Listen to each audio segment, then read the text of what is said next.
Hello, my name is Dr. Milton Bird. I am the medical director for the North Carolina Cannabis Patients Network. Cannabis. Cannabis is a well-known herb plant known as marijuana. Some people have called it pot and many other adjectives of description. I want to talk to you about dispelling some of the myths that go along with cannabis and the history of medical marijuana. I'm here today to begin addressing a common need that's growing more and more and more apparent in medical research. There has been an identification in the last 20 years in scientific research of what's known as the endocannabinoid system. When we talk about medical pharmaceuticals, there's a long history through all of the human history in regards to cannabis. Cannabis has been documented as one of the first medicines humanity has ever used. It is more prolific than any other medicine in history that's ever been used. The medical research now of the scientific double-blind studies that are finally becoming available are adding value to it and exploring new levels of understanding of how the human body regulates metabolism. The irony here is that the roles of cannabis and all these different cannabinoid compounds have a synergy that is so complex and so dynamic that it'll be years, decades to complete this research, furthering our human knowledge and understanding of how our bodies work. Yet cannabis has such a unique role because it has a spiritual component. People who practice the use of cannabis are very strong in their emotional feelings in regards to it being a spiritual plant. The medicine, in regards to the psychological components, support some of those spiritual beliefs and perspectives from a psychological standpoint. So at this point, let's talk about medical marijuana. When you look at medicine, you want to see medicine as a benefit to the human body with minimal side effects. The pharmacological effects of cannabis have been well challenged because of the psychoactive component of THC, tetrahydrocannabinol delta 9. This is psychoactive component which actually has a medical value in the psychological aspects in treating depression. It also has a role in dealing with other toxicity addictions like alcohol, like cigarettes, nicotine. These roles of relationship in regards to the psychological dependence of those other toxic chemicals are finding a role for THC in today's medical cannabis therapies. Protocols are being developed in regards to addiction use. One of the things that I have done in the past is authored a program called From Smoking to Recovery, which is to look at the smoking relationship. Now, there is a very strong chemical dependency and habit there when you deal with nicotine. Alcohol has a dependency, addiction component to it. Cannabis does not. Scientific evidence actually demonstrates today that it is not an addictive gateway drug, as it is one of those myths. It actually is a gateway to addiction management in the new studies of the psychological profession. Going back to the application of medicine, we have seen that cannabis has a significant role in dealing with appetite improvement, especially in people who have issues of nausea with cancer, chemotherapy. That's one of the current things people begin to hear and talk about, especially if you're a cancer patient. You look at this very carefully. Pain. Pain is one of the gateway avenues for cannabis today because pain, and chronic and severe, affects a large population. The current medication of best practice for the AMA is looking at opioids. These opium-based narcotic medications, which have tremendous side effects. Well, according to cannabis research, cannabis is 10 times more effective than the opioids without all those side effects. So clearly, the medical level of research right now is showing that we don't have best practice standards when it comes to pain, chronic and severe management. Cannabis is looking at one of those tremendously promising future prescriptions for people who have this medical condition of severe and chronic pain. Neuropathy. They show neuropathy pain in muscular dystrophy and multiple sclerosis. Diabetes have a benefit from cannabis. Okay, we talked about pain. We talked about nausea. Appetite control. There are some people that it actually stimulates and it actually suppresses the appetite, depending upon their metabolic needs, which you would call a balancing of metabolism. So for one person in one certain medical condition, it may stimulate their appetite, where in a weight control, and it's being researched right now, how it actually reduces the appetite and actually improves the weight control issues for an individual. We'll talk more about that down the road. Addiction recovery. I find that personally fascinating, that cannabis actually has a role in addiction recovery from both alcohol and nicotine. It is a gateway approach to reducing those dependencies and addictions and changing the metabolic dependency is the word to use here. People do get dependent on their nicotine. They do get dependent on their caffeine. They do get dependent on their alcohol. They have lots of dependencies, meaning human beings, have lots of dependencies in everyday life. These are part of coping tools. Well, coping tools are a very important part of the roles of being human. Until we learn how to get past our needs and wants till we solve our problems, we have to find ways of coping. That's everyday life. That's part of the human event. This issue of marijuana being such a coping tool that people get so dependent on it that it becomes a gateway drug to other things is founded not on psychological fact, but on psychological myths of dependency. Medical marijuana actually had its first levels of research dating back over 4,000 years ago and to India. And when you look at religious practices around the world, cannabis has been part of the sacramental oils that have been used all over the world, and that includes Christianity. I recognize that sacramental oils have a very sacred role as well as a pharmacological role in the human event. When you talk about cannabis, we also have heard of it referred to as hemp, which is non-medical. Let's talk a minute about the hemp plant. Three of my favorite Americans had this one statement to all Americans: Americans, go grow hemp. That was George Washington, Thomas Jefferson, Benjamin Franklin. They all are quoted saying that. And matter of fact, in the stories of history, that it is known that all three of them used to what they call pass the pipe.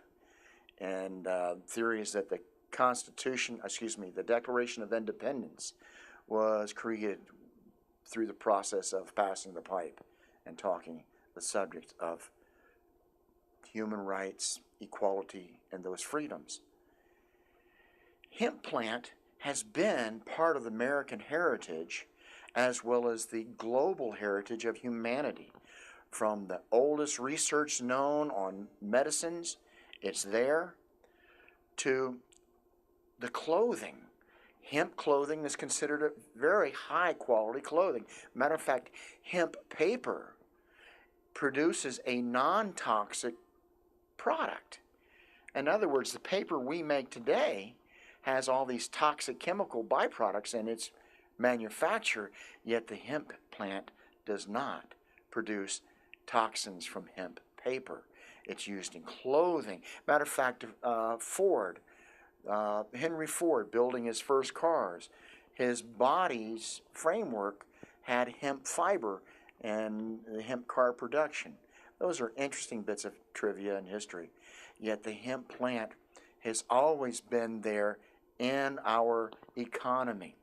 The economy is something very important when it comes to today, and the hemp plant is a very stabilizing product for our economy, especially if we're going to look at sustainability. Here in Asheville, we have the first two hemp houses. One's constructed, the other one's in construction. Here in the United States, the hemp concrete that's worked into has many amazing qualities, and at some point we can have somebody on the show here to talk about the productive qualities of hemp plant for construction, for clothes, for so many products. But I'm going back to the medical marijuana because that's my role in the North Carolina Cannabis Patients Network, which, by the way, is a patients advocacy organization trying to work with federal and state organizations for its legalization for medical use, putting it back in the hands of medical professionals, physicians, for proper prescription, proper research, and proper applications so that the responsibility is there in the system to help people manage it. Because with any prescription medications, you have abuses and you have effective uses. Without those authorities of responsible actions, medications do get mismanaged by the individual. As any individual who are in the process of prescription medications, they have to understand where their limitations are. Cannabis really doesn't have a high toxicity issue. Matter of fact, current research suggests that if you were to get toxic from cannabis, you would have to consume 1,500 pounds of it in one day, one 24-hour period. That's not physically possible. So the issue of toxicity really does not exist with a cannabis plant. Now, the synthetic medications of pharmaceutical grade Marinol, the other dronabinol, the other medications that are being created by the pharmaceutical industry, that's a different approach. It's a synthetic approach. And it's taking out only one cannabinoid compound out of the potential 100 that's being researched and explored, like the CBD1, CBD2, and the research is going on and on about how they interact naturally in the body, as well as ingested, eating it, smoking it, consuming it through the skin, through absorption. They're looking at pain patches, and poultices have been around for thousands and thousands of years. So we've talked about how the body looks at it naturally through the body's creation of it. We look at it from the plant kingdom, where the plant actually produces it, and the plant that has the most concentration, of course, as we know, is the marijuana plant, or the cannabis, sativa, and indica plants.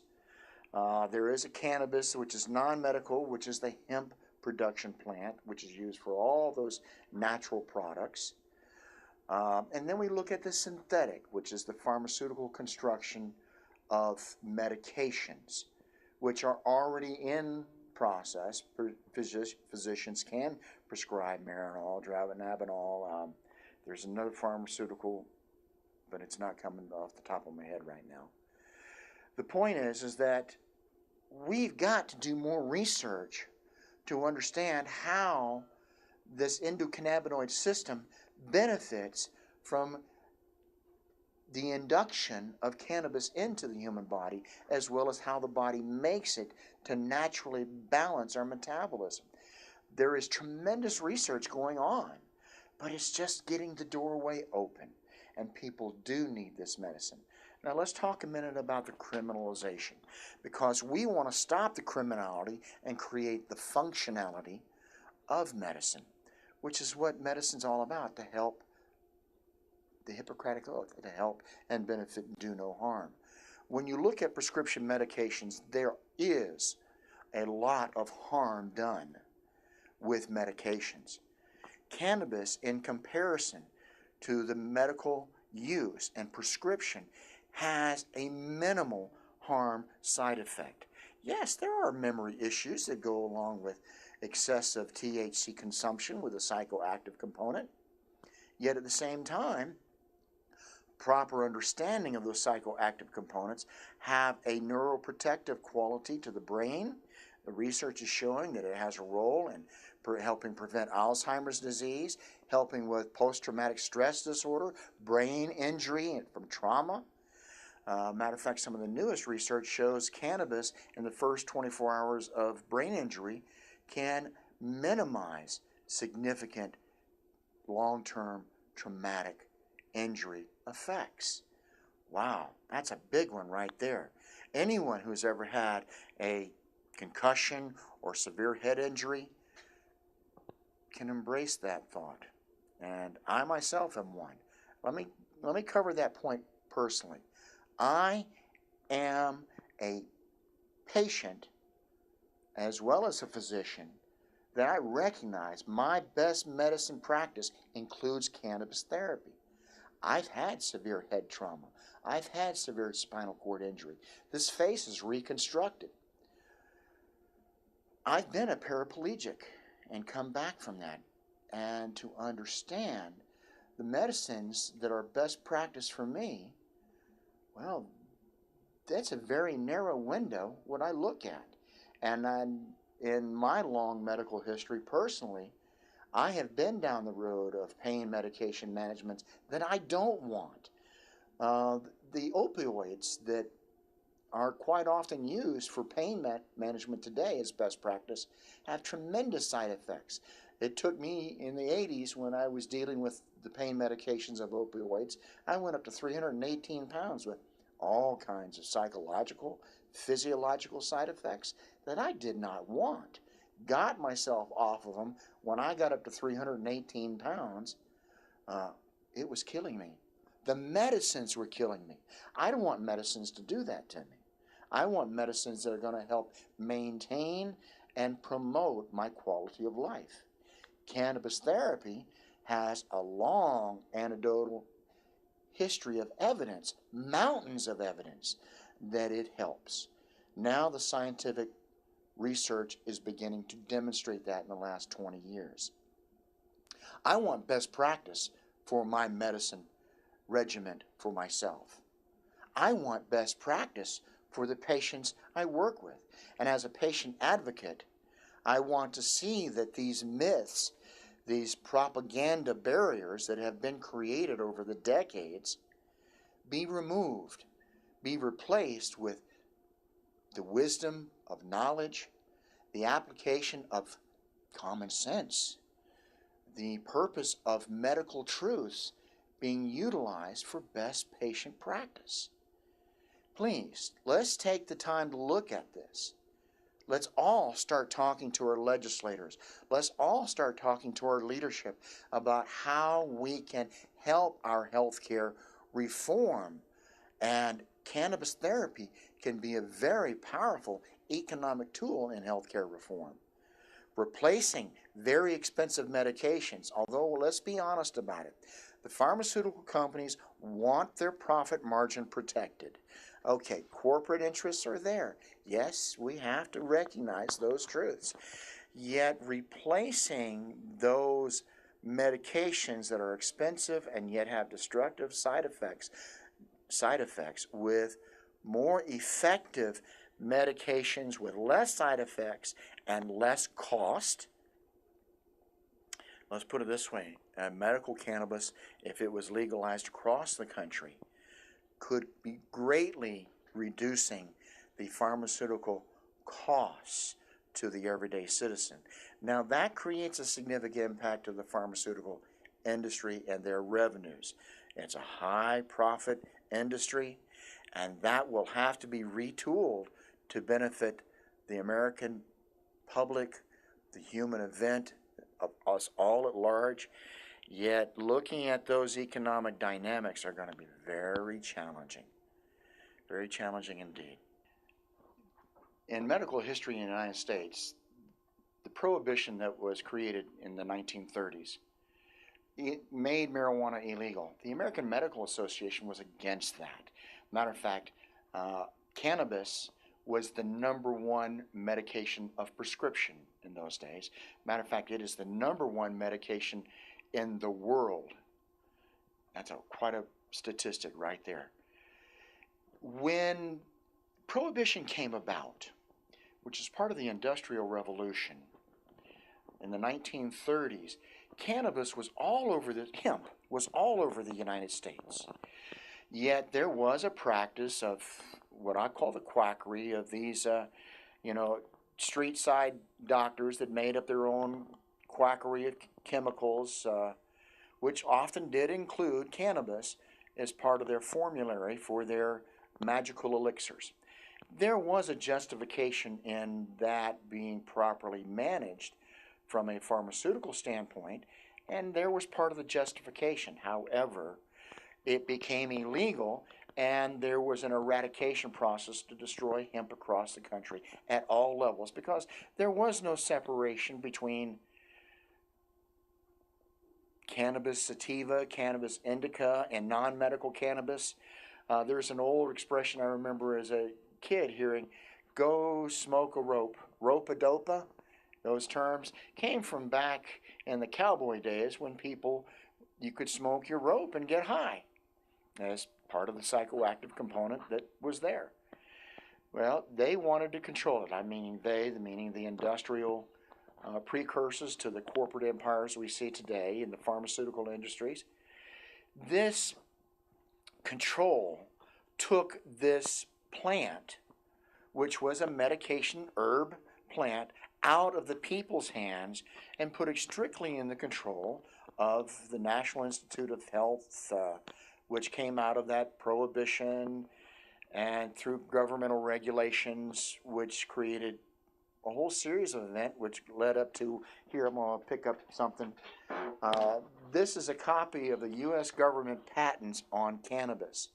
The United States government, as represented by the Department of Health and Human Services, was granted a U.S. patent number 6630507 on October 7th, 2003, on any and all uses and applications of cannabinoids as antioxidants and neuroprotectants. How's that for a bit of interesting data? A United States patent on a plant, the cannabinoids as antioxidants and neuroprotectants. Just that declaration right there of antioxidants and neuroprotectants puts them in the categories of medicine. Prescription-based cannabis therapy has a well-justified place in medical use today. Now, what does it mean, this thing called prohibition? Well, we call it the drug war, and a lot of people have heard that term for a long time. It has created, since the onset of prohibition, it has created this issue we call a drug war. You have these cartels that make these drug-related industries like cocaine. Well, first off, cocaine is a medication used in medical practice. And talking about the history of prohibition and medical marijuana, cannabis, marijuana plant, pot, however you want to describe it, the point is that it has created a history of prohibition which has been very destructive to a lot of lives. We call it the war on drugs. Well, the war has failed.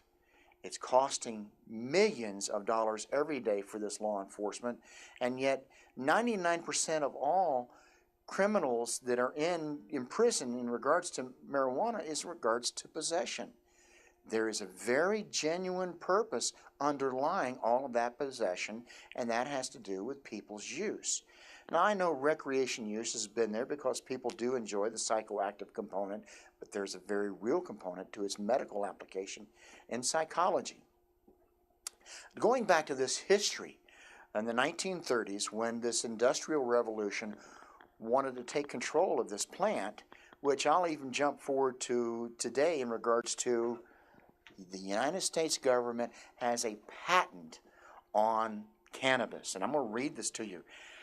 The United States government, as represented by the Department of Health and Human Services, was granted a U.S. patent number 6630507 on October 7, 2003, on any and all uses and applications of cannabinoids as antioxidants and neuroprotectants. The United States government has a patent on cannabis. That includes the plant. Now, I could really get in a long discussion debating how a government can actually have a patent on to own a plant which has been around as long as humanity has been. And that's another subject of discussion somewhere down the road. But going back to the prohibition, when Prohibition came about in the 1930s, the number one medication from the American Medical Association was cannabis.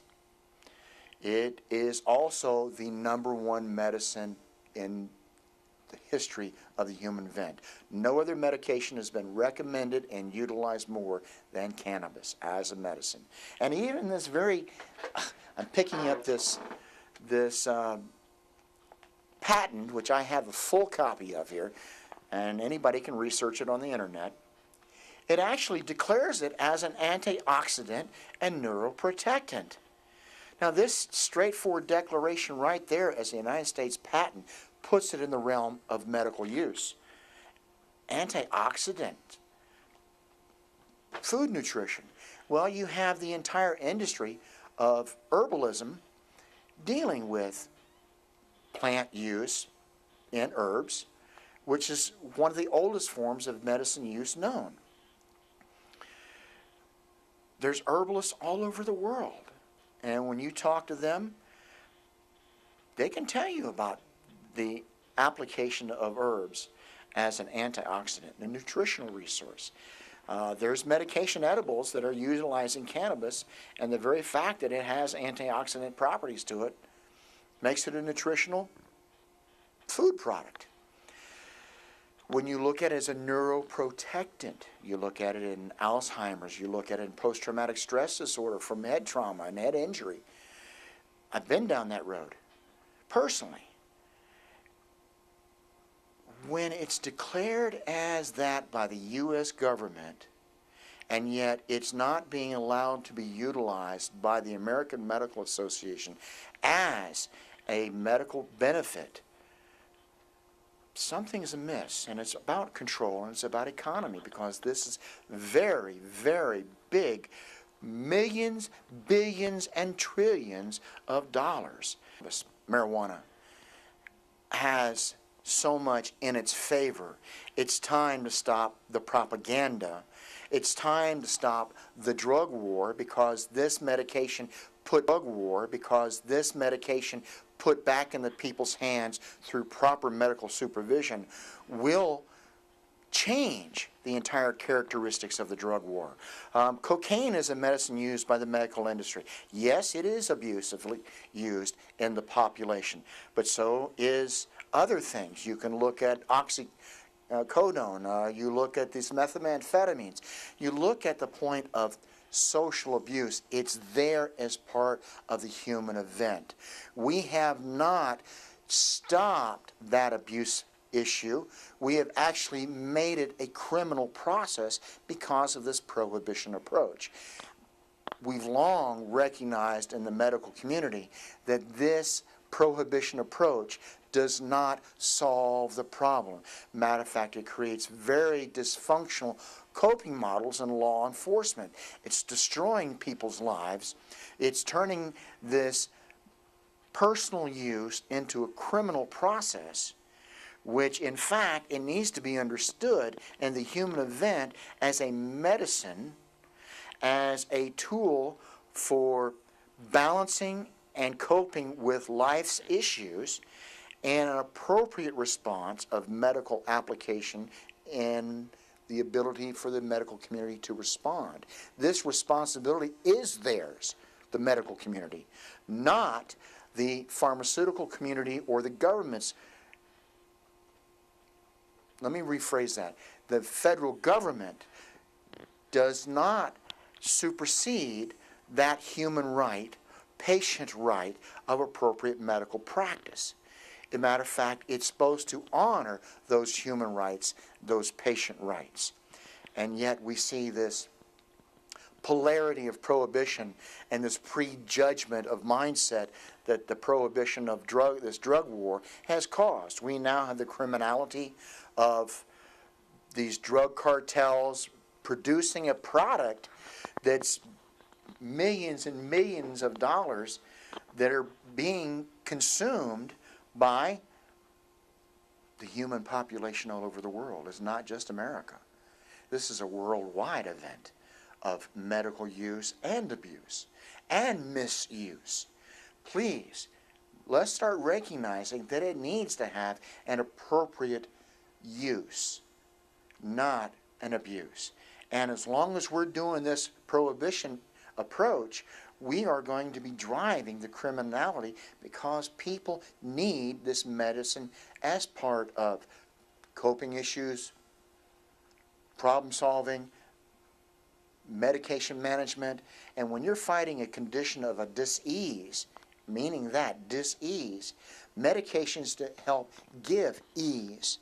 When a medication is as effective as cannabis is in giving ease from so many different recognized conditions with as minimal side effects as it has. Yes, there are side effects, but they're minimal compared to many, many, many prescriptions that are out there right now that we are forced to use as regulated best practice.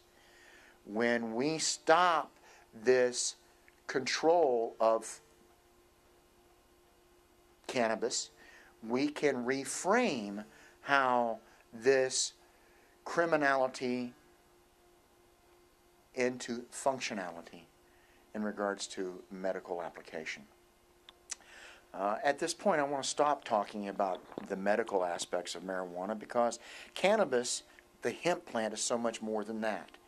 It is an economic tool for community-supported agriculture. It is a sustainable product at such a level that as we look at today's transition communities trying to go from peak oil into sustainable products for the local economies, cannabis is one of those potential stabilizing production crops that can greatly improve the stability of every human being in the world through their own production of both cannabis as a plant for all the manufacturing components, clothing components, productions of it. Well, I look at example of rope. Hemp rope has been around for a long time. Hemp paper is one of the best paper products you can have. Very, very low toxicity issues in regards to paper production. Gosh, the list is endless, endless. And what we're discovering about cannabis, hemp, as a resource for community-supported agriculture and the need for economic stability from the agricultural standpoint. I'll give you an example when it comes to growing cannabis, hemp, as an agricultural product. You know, cannabis is one of the few plants, hemp is one of the few plants, when it's grown in a toxic soil, that it will pull up the toxins out of the soil and clean the soil, detoxifying the soil and restoring the health of the soil. That's a very, very valuable aspect in today's brownfield issues. Yet when is it being looked at for ground reclamation? It can't. Not until it becomes legalized. Yet the evidence is already there. Wow, what does it do? It pulls it up, the toxins, the heavy metals, into the stem of the plant, not in the leaf. That's one of the interesting things about it. It's not going to the leaf, it's going to the stalk of the plant. It's actually used in building the fibrous structure of the stalk. The hemp fiber. Well, we know of hemp fiber by hemp rope. That's been around for thousands of years. The hemp fiber has been used in automobile manufacturing, fiber reinforcement, and concrete. We look at the hemp houses. It is a well-identified fiber that has excellent qualities in construction and insulation qualities of construction in today's standards is one of the highest in regards to creating a thermal barrier in home construction. We have the 2 hemp houses here in North Carolina, the only ones here in North America. By the way, the fiber that were used in those hemp houses was shipped all the way from Canada, where hemp is legal for growing, and medical marijuana. It's built around what's called rural enterprise zones, which I think is a fascinating concept. I've even discussed it with the Landesky Regional Council here in Asheville about looking at creating a production model called rural enterprise zones built around energy production and sustainable agricultural production, which would include hemp. Talk about giving an economic boost of thousands of jobs, and we put in a projection of a $1.2 billion industry its first year. Talk about tax revenue and job production and creating stability for the individual citizen, not just the corporate collective and their profit structures. Energy production. Hemp is used in alternative energy fuel production. When are we going as a community start raising our voice to saying we need for things to be for the people, by the people, with the people, instead of for the people, by the people, at the people? All too often, the federal government tells us what's good for us. Well, it's time for us to start telling the government what's good for us, because we're no longer what I call the ignorant innocence of adolescent society. We are maturing in this information age quickly. Our knowledge is growing, not linearly, it's exponentially. In quantum physics, it's leaping way out there. When are we going to stop the government telling us what to do and start getting the government to respect what we need them to do, to be working with the people, for the people, by the people, in a way that stabilizes our collective human event? We're becoming a global culture that's no longer an adolescent child. We're no longer ignorant and innocent in regards to being told what to do. We look at today's here, this is 2011, February.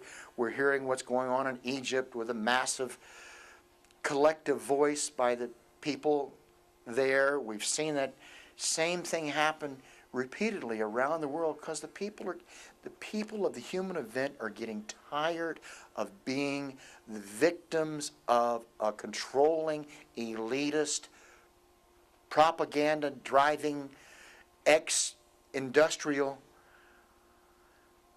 bureaucracy. See, one of my favorite stories in regards to leadership and management is called Wrong Jungle, and I'd like to tell it right now. Often when I've been an elected official, served 3 terms of office, and when I got to a point of seeing the bureaucracy telling us we're making progress, yet going in the wrong direction, I would tell this story called Wrong Jungle. And you have this team making their way through the jungle of life, okay? And every now and then somebody wants to climb a tree and take a look around to see where they are. Somebody does that, they climb up the tree and they take a look and they're going, wow, we're going in the wrong direction. And they yell back down, wrong jungle! And whoever's out there in front managing the progress looks up and says, shut up, we're making progress. You can make progress all you want to, but if it's going the wrong direction, it's the wrong direction, and sooner or later, it's going to be a dead end. All too often, bureaucrats, elected officials, get stuck in just keep making progress. Keep making progress. It takes care of the things here and now, but it doesn't always go in the right direction. We've seen so much of that. People want leadership, not just management. When bureaucrats begin to recognize that they need to balance their choices by effective leadership from the people's voice, for the people, by the people, with the people, then we'll start rebalancing our social structure, our government, or our global human event. But until we start creating this interdependence of leadership and management, bureaucrats are not going to keep us going in the wrong direction, a right direction. They're going to keep us in the wrong direction because they're not looking so much as where we're going as so much as how we're making progress. We've seen that with what happened in the stock market. We've seen it happen over and over again in the corporate world, in the business world. All this coming out of the Industrial Revolution. All of this coming out of the what I'll call the elite controls of bureaucracy. They're not functional. And actually, they're coming to the point of being criminal. Stopping the criminality and creating the functionality is not just about marijuana. It's about the social issues of our day and time. We're not little children anymore. It's time for the human voice to speak with the collective consciousness of saying, we want things to change. Let's make the functionality instead of the criminality drive our initiatives. As a patient advocacy, we've been talking about the issue of medical marijuana, but as we go further in this discussion and we got into the economics, what would happen if things were really to change? Well, let's first off look at the current condition, because we've talked about the prohibition mindset and how it's created a prejudgment, and this prejudice has created this criminality, which we want to change to functionality. But let's talk about what's currently underway. We have a number of states, I think the number's 15 right now, including the District of Columbia, Washington, D.C., have legalized medical marijuana. And what's going on in those states of legality, first off, the medical use is coming under medical management and its application as the responsibility of good medical practitioners provide, versus irresponsibility. And there are many ways it's manifesting itself. I'll give you an example of corporate controls. In some medical states where it's legalized, what I call the bureaucratic industry of corporations are controlling that industry's development, versus the citizens having management over the production of cannabis. And there's already polarities going on there and how it should develop for the people, by the people, with the people, or for the people, to the people, by bureaucratic approaches, which is really a lot of what our government's done for decades, if not centuries already. When you look at what's currently going on, there is a conflict between a bureaucratic approach trying to make a certain productive capitalistic functionality, which we've now really come to learn thanks to the stock market issue, how it crashed and so forth, creating these issues of limitation to capitalism and its functionality. When it is superseding the value of human rights versus corporate rights, we get into some very, very powerful political dynamics of control. So that's underway in this industry right now, because it is a trillion-dollar-plus industry just in the United States alone, not to mention globally. When you look at those kind of economic dynamics, And when you're looking at the instability of everyday Joe and Jane America, Joe and Jane human being, when you look at how our personal economics are not sustainable and not functional for our daily lives, yet we're serving corporate stability, governmental stability at the sake of us, well, sooner or later it has to come to a dead end, because that's the wrong direction. It's the wrong jungle. We're not going to have an endless road there of progress without it self-destructing. I call that the Tower of Babel principle. There's many other metaphors that have been described about how something like that, making progress, building and building and building and building, sooner or later becomes top-heavy and collapses on itself. Without a stable society, cultural base, we're not going to be able to maintain the level of progress like we've done for the past 100 years. We're going to have a cost, consequences, and we see this with the peak oil issue. There are all these transitional community issues underway trying to look and address this. Well, I'll take the drug war, for example. What would happen if, we'll just do the United States. It is a global human event issue, but we'll just do the United States here. What would happen in the United States, the most drug-consuming culture in the world, if there became a functional approach versus a criminal approach, looking at guiding the progress and management of the responsibility of drug use? And marijuana is a large part of it, simply because of the level of consumption. The consumer market is there. Making it a functional consumer market, well, that's built around its medical application. That's the biggest advantage of putting that functionality back into the hands of the physicians and appropriate medical practitioners.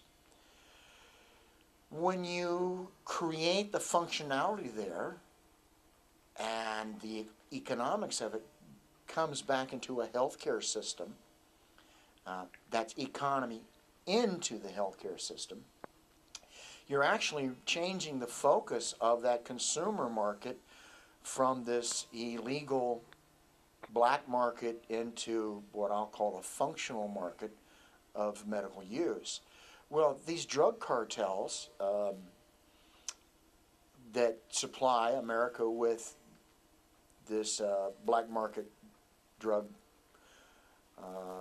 market, it redirects that economic stability from the illegal producers to the functional producers, and it redirects that economy from one source to another source. Well, what source would that be? Would it be corporate controls, or would it be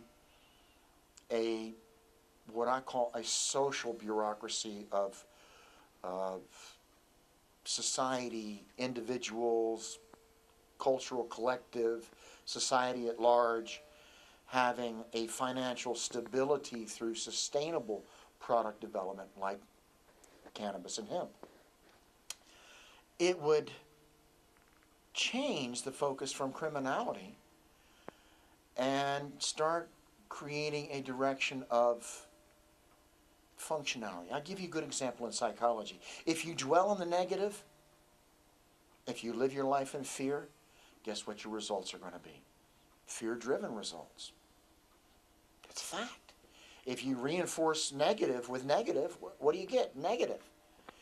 If you stop the negative and create a positive, well, you begin canceling out those negative, destructive issues. When are we going to redirect the issues of the negativity of this drug war, of prohibition, into a functional reconstruction, reframed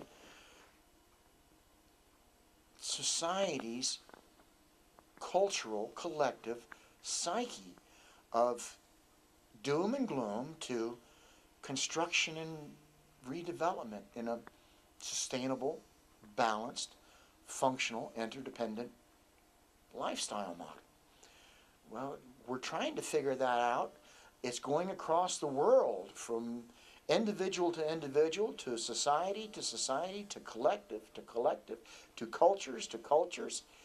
Yet we hit this bottleneck of well, bureaucratic progress that is still stuck on those prohibition, prejudgment mindsets that control capitalistic, elitist, feudalistic, even class casting structures. We've got an opportunity in this day and time with education, information, and knowledge to reframe our social paradigms. We have the epiphanies of truth with knowledge saying, aha, it is a medicine. I'm using medical marijuana as an example, versus the reefer madness propaganda of that video I showed earlier from the 1960s, which portrayed homicidal, rapist, maniacal inconsistencies from truth. And yet, when do we start making a critical mass of change? Well, you do it in the moment. You stand your ground. You say you want change. You don't want criminality. You want functionality. Everyday life for people who are criminalized by that circumstance of drug possession, that's very negative to them, and their lives are quite often ruined, even though before they have that negative experience of, being criminalized, they quite often have this relationship with, it's positive to them, it is constructive. But the thing is, they're picking it up and they're using it. That's that consumption, just like I said. It only counts when you pick up that glass of water and drink it. Drink the water of life. So in a person's mindset, when they're doing this consumption of drug use, there is not only the benefit of it doing something for them, meaning the medication response or the drug effect they're going for, because they have some psychological need.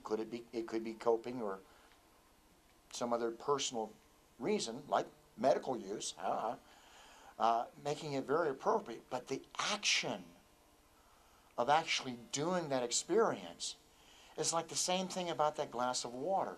You can look at it and see it half empty or half full, but it's only when you pick it up and you drink from it, partake of it, experience it, consume it, does it create personal value. That personal value is a landmark for each and every human being, because we live our lives through an experiential learning process. We live by our experiences. We become a product of that experience, our environment. It's only when we get to a certain point of knowledge that we begin reframing it instead of just trial and error, but with evidence, experience, knowledge, scientific fact, judgment based upon gained wisdom of experience. Because the old saying, if it doesn't kill you, it makes you stronger. Hopefully, along with that experience, it helps you become wiser. Not so much owned by your fear, but having the ability to experience fear and move through it, finding yourself still there. All too often, if we stay stuck in our fears, well, it shuts us down. One of the things that I was looking at in community-supported agriculture was the process of community planning. One of the things I am involved in is the area I live in is trying to create a sustainable community planning process. When you look at community planning, the first thing you've got to look at is what is called the suitability of what is sustainable. Because you have natural resources, those are what you build upon to sustain, so that you know what is suitable to be sustainable. And in community planning, you go through the process of identifying the suitability of what you have, the sustainability of what you have, and the supportability of what you have.